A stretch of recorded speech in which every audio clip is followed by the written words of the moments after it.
Nećemo fokusirati na tebe, fokusirat ćemo na moje priznanje celuloidne mržnje.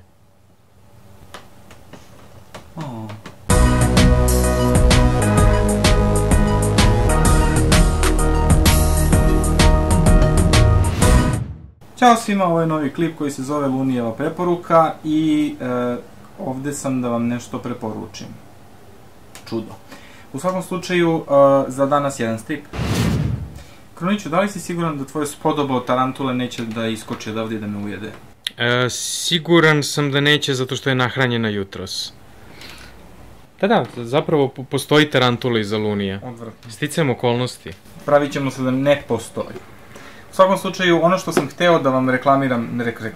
Tako je, reklamiraj tarantulu, a ne recimo moje priznanje ili ove akcione figure iza. Ili možda ovo ograničeno izdanje Kazablanke. To ti Krunić preporučuje, a u Lunijevoj preporuci će u ovoj epizodi da bude Popaj.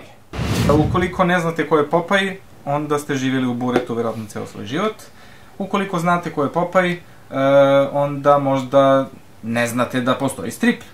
Ukoliko znate ko je Popaj i znate da postoji strip, onda nemam šta da vam pričam.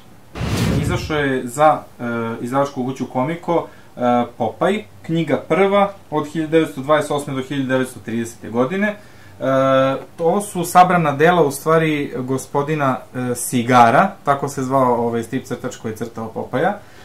Popaj je naravno novinski strip i nastao je u okviru serijala koji se zove, zaboravio sam kako mu je srpski naziv, to je sad, pošto se zove Timble Theater na engleskom, Pozorište u naprstku.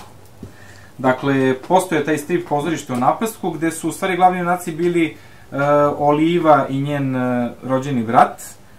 Međutim, Popaj se pojavio u jednoj epizodi 1928. godine i praktično preuzeo svu popularnost i postao ono što danas znamo kao Mornar Popaj. Ovo je prva knjiga sa 2 godine Sigarovih kajševa za novine, brutalno remasterizovanih, korišćeni su američki neki originali koji su skenirani u Americi za američko izdanje, pa plus da bi to bilo još bolje, naša grupa ljudi koji ovo uređuje, nabavili su još dodatno neke bolje skenove iz nekih, koliko sam ja shvatio, evropskih izdanja, tipa španskih ili italijanskih, nisam sad siguran, i čak su doveli neke majstore da dotuširaju određene delove, tako da ovo stvarno unutra kada pogledate kako izgleda knjiga, izgleda brutalno kao da je juče nacrtano, a ne 1928. godine. I čak je Sigar oborio neke rekorde po dužini svojih stripova, toliko da 1934. godine je kreator Flash Gordona rešio da pravi Flasha Gordona kao dugoročne priče koje će trajati godinama.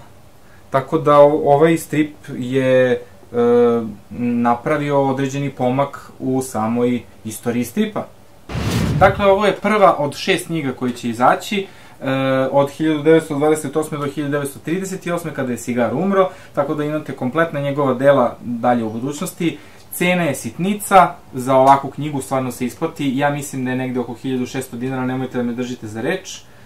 Možete naći u svim bolje snabdevenim knjižarama, za koje znate da imaju stripove i strip albume u svojoj ponudi.